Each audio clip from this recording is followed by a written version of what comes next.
संदीप ने अपनी माँ के कहने पर गांव में शादी कर ली थी। लड़की का नाम था सुनीता। माँ का कहना था एकदम मॉडर्न बहू नहीं होनी चाहिए, लेकिन उन्हें नहीं पता था कि गांव से आने वाली बहू सुंदर सुशील तो होगी और उसको गांव से बाहर भी निकाल लाएंगे, लेकिन उसके अंदर का गांव कैसे बाहर निकलेगा। शादी के कुछ दिन बाद, माँ टिफिन तो देना जरा। बेटा अब तो स्कूल नहीं ऑफिस जाता है, माँ से नहीं अपनी बीवी से टिफिन मांगा कर। ओके माँ। सुनीता टिफिन ले आओ। जी लो टिफिन, इसके अंदर पिस्ता डाल दिया है। पिस्ता? पिस्ता क्यों? सास जी ने बोला था ना कि आपको पिस्ता बहुत पसंद है। ओहो, मैंने पिस्ता नहीं पास्ता बोला था, पास्ता। पास्ता? कहीं होता है पास्ता? अरे बेटी तू रहने दे, मैं बना दूंगी। अच्छा किया कि पाव भाजी बनाने का नहीं बोला, वरना किसी के पाव बना देती है। सुनीता को बुरा लगता है, लेकिन उसकी नादान हरकतें कम नहीं होती। ऐसे ही एक दिन, अरे तुमने ये क्या लगाया है? अरे आप वो फूस फूस करके लगाते हैं ना, वही। डियो? का दियो? किसको दियो? अरे वही ना जिससे खुशबू आती है। हाँ सही पकड़े हैं। अच्छा लेकर तो आना। कौन सा डियो लगाया तुमने? अभी लेकर आते हैं जी। संदीप की बात मानकर सुनीता अंदर से खुशबू वाला फुसफुस लेकर आती है। ओएमजी! ओएमजी मतलब ओ माय गणेश ना। अरे ओएमजी छोड़ो, और ये खुशबू वाला फुसफुस की बात कर रही थी तुम? हाँ इसी की, फिर से सही पकड़े हैं। अरे देवी, लेकिन आप सही नहीं पकड़े हैं, ये डियो नहीं है। डियो नहीं है तो क्या लियो है? अरे ये रूम फ्रेशनर है, जिसको कमरे में छिड़कते हैं, खुद पर नहीं। कोई बात नहीं, माँ कहती थी आत्मा किराएदार है, शरीर एक किराए का कर्म। हम शरीर पे ये डाल लिए तो क्या फर्क पड़ जाएगा। अरे बहू, ओ बहू, मेरे लिए फल तो ले आ, फिर मैं बाजार जाऊंगी। सुनीता अपनी सास के लिए फल लेकर आती है। अरे बेटा, पपीता, तरबूज और सेब फल ऐसे कैसे खा लूं? काट कर तो ले आ। माँ जी, मेरे गांव में तो खेत से उठा के सीधा खा लेते हैं। अरे ये तेरा गांव नहीं है ना। अरे संदीप, तू ही कुछ समझा देना इसको बेटा। मैं कैसे समझाऊं माँ, ये तो माइक्रोवेव को भी भट्टी बोलती है। कल मैंने बोला हाय कैसी हो, तो बोलती है किसी को हाय नहीं लगानी चाहिए। अरे सुनीता, तेरा क्या होगा?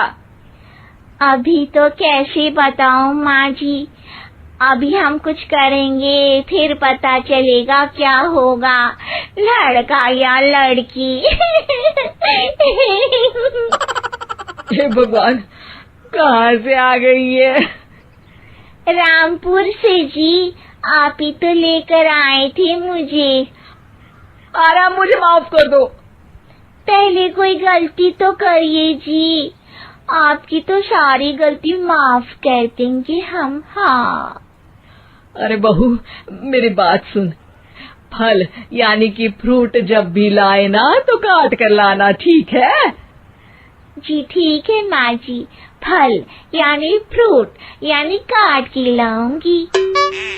सुनीता रोज ही कोई ऐसी हरकत कर देती जिसकी वजह से उसे घर में दो बातें सुननी पड़ती।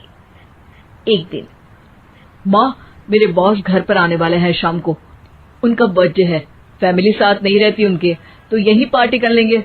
उनको अच्छा लगा तो शायद मेरा प्रमोशन भी हो जाएगा।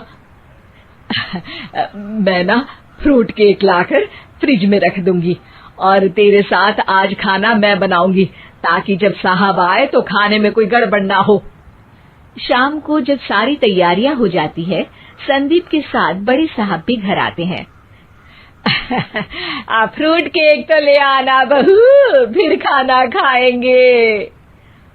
अरे इस सब की क्या जरूरत थी, आपने बुलाया वही काफी है। सर, आपका परिवार शहर में नहीं है तो हम ही आपके परिवार जैसे हैं सर।